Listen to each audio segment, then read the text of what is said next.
And now we welcome to the podium Mike Hoyt, head coach of the McDaniel College Green Terror, beginning his second season on the Hill, but certainly no stranger to the Centennial Conference after serving as an assistant coach at Franklin Marshall for 5 years.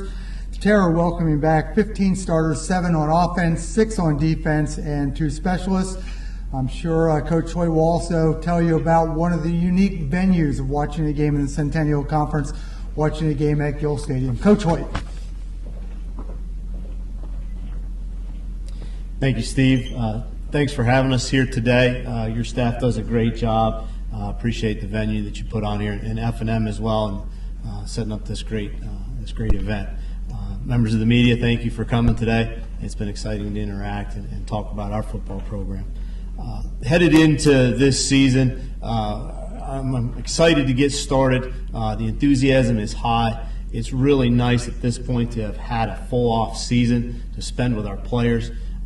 In the strength and conditioning side of things, as well as leadership and working with our guys in terms of discipline and work ethic and things like that, character development. I think those are the foundational points of what we're trying to build this program on, where we started last year. Heading into it, we've got a lot of youth this year. We're going to have 106 young men report next Wednesday, and out of those 106, 81 of them will be either freshmen or sophomores.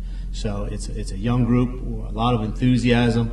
Some guys are going to have to play maybe earlier in their career than they may be used to or may be expecting to, but that's kind of where we're at as a program. But we're excited about that, excited for this year and the future. Just looking at our offensive returners, offensive line, we're really excited. We've got some depth there. Talking with Coach Basler, our offensive line coach, he's excited since he's been there. This is the most depth he's had. We look at Brian Kuzer, Riley Johnson, Ted Gramiak, and Josh Campbell. There's 4 guys right there that have played for us quite a bit, have started games for us. We throw C.J. Kasuba in there that started a game here and there. So there's 5 guys that we feel confident about we can build around with some other guys like Ray Turner that have seen time. So we're excited about the offensive line and kind of building our offense from that point backwards. At tight end, we have 2 guys, Tim Jarasinski and Mark Cozen, that have playing experience. So we're hoping that they can continue to grow and develop and anchor ourselves at tight end. The quarterback position is where all the buzz has been. A lot of questions have been asked. Last year we had 3 young men that started for us. Nick Valori started early in the year, and then Seth McFall, because of injury, came in the middle of the year, and then freshman Ryan Yamada came on at the end of the year to start for us. So we've got 3 quarterbacks that have started games for us and have played and had success. They competed in the spring for the job. Going into training camp, there is no clear-cut winner at this point. Competition brings out the best in people, and I'm excited to see the competition there and see who rises to the top. The guy that can manage the offense well and not turn the ball over, that's what we're looking for there. Don't necessarily have to make great plays all the time. Somebody can just manage the game. At the running back spot, we have Joe Rollins. I think he, in my opinion, is the best running back in the conference. We're really excited about him for his senior year. He's confided in me with some personal goals and some team goals that he has. He's really taken on a great leadership role with our football team, and that excites me. I think that excitement and that drive is starting to spill over into the other players in the program, so we're looking for big things there. Carlos Thomas didn't play much last year because of injury, but we're looking for him to give Joe a spell now and again in the backfield. We've got some young freshmen that we're excited about as well. Receiver corps is where I think we're most experienced and deepest. We've got 3 young guys that played for us last year because of injury. Keith Woodrow, Akil Tweedy, and Sean Montgomery saw a lot of time last year because Nick Amelia and Mike Oliveto. Nick Amelia had a redshirt year. He got hurt beginning of the second game last year, and then Mike Oliveto, because of injury, wasn't even on our roster. So we get those 2 guys back. We're probably where would have been last year and going into this year, our top 2 receiver threats. So I think we're in pretty good shape there. As we move over on the defensive side of the ball, on the defensive line, Derek Miles and Pat Ty are the two guys we're looking to help anchor that defensive line. There are two experienced players there, so they're going to have to provide some leadership to some of the young guys that probably going to have to play early. We've got some young freshmen that we're excited about as they come in and will have to step up to the plate and help us there. At linebacker, we're probably more deep there than we are anywhere else on the defensive side of the ball. Eric Clue and Mike Kusar are our two returning starters. Mike has a lot of accolades through his career as a 3-year starter, and we're expecting more great things out of him. He's kind of our defensive counterpart to Joe Rollins. He's worked really hard and has provided leadership to the defensive side of the ball. Taylor Rush is an interesting guy to take a look at linebacker. We moved him from the offensive side of the ball in the spring to linebacker. I think he's a guy that can provide some leadership because he's a senior, but also has some athleticism and some toughness to help us at the linebacker spot. Moving into the secondary, we've got two guys that were starters last year coming back, Sean LaJoy at corner and Nick Chung at safety. Those guys have provided a lot of great leadership and direction in the secondary as we move into this second year, and we're expecting great things as they've grown and developed in our system and are much more comfortable calling our coverages and checking our defenses and things in that regard.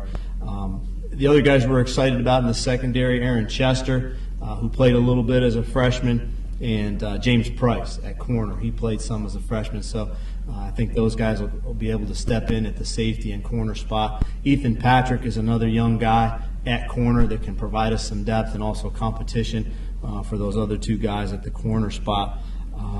Marty Windish is a guy that we moved from the offensive side of the ball to defense, played a lot on special teams, was probably our best special teams player last year. So moving him to defense in the secondary, I think, was kind of a no-brainer because of his aggressiveness, his physical play, and the motor that he brings when he's on the field.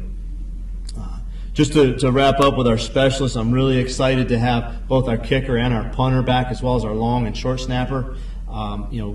Billy Castor did a good job kicking the ball for us last year, made some critical field goals at times. The one that stands out in my mind was the 37-yarder against Catholic to keep us in the game. And then Brett Haas, I think, can be one of the best punters in our conference. He's very athletic, good leg strength. He started for us as a freshman, and to watch him grow and develop through the spring, I think he's going to be one of the best in the conference. And then Pat Ty is going to be a senior, and he's been handling the long snapping and short snapping duties for us, so I feel real confident in that regard. So kind of gives you an overview of where we're at right now. Young at a lot of spots, but I think we do have some key upperclassmen that can provide leadership as we get started next week. At this point, I'll open it up to questions. Anybody wants to? Quick local thing, Coach. The cover from Centennial Conference. You expecting Tyler Krebs to? Is he going to be a safety for? I mean, is he going to be a safety this year? Absolutely. He is a guy that we're really excited about. Tyler is an outstanding football player, and when I say some guys may have to step up and play early for us, I don't want to vote early, but I think he's a guy that will see the field for us as a freshman, and you never know. He could end up being a starter for us. He's got good size, good range. He's a tough, physical young man, and I was real excited to get him to come from Selinsgrove down to McDaniel. I think he's going to be a real impact as a freshman.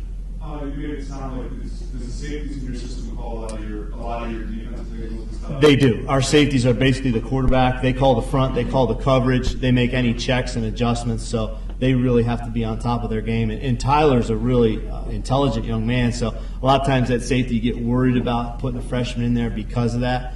But like I said, we've got some older guys like Nick Chung that have been in that role. So we can kind of wean him into doing that if we feel he's the best guy. And he's got a great football background, too. If you know anything about his family, his dad was a great player, Division III player at Lycoming. So he comes from a great football family, great football background. So as a freshman, I think I'm a little less concerned about that part of it as he comes in. Mike, you more excited about the youth aspect of the thing, or from the fact that you guys will be healthy going into the first day of practice? Both. Last year we had a lot of injury issues, a lot of season-ending injuries through training camp and early in the year. So one thing, our strength and conditioning program, like I said earlier, to have a year working with our guys now, when you're looking at injury prevention, that's where it starts, in the weight room. So we've had a great off-season in that regard. We're bigger and faster and stronger than we've ever been. But then also, like you said, the youth, to have 81 of our 106 guys, either freshman or sophomore, that bodes well for enthusiasm and really setting a foundation for the future. Did have to ask quickly about the stadium is complete now, and I believe you have a night game schedule as well on the Hill. Yes, extremely exciting. Our stadium is completed now. We will, on September 7th, kick off our season against Catholic University at 7 o'clock, the very first night football game in the history of McDaniel College. Our game day atmosphere is second to none. I think if you look at any small college venue in the country, there's nothing that rivals what we've got at our place.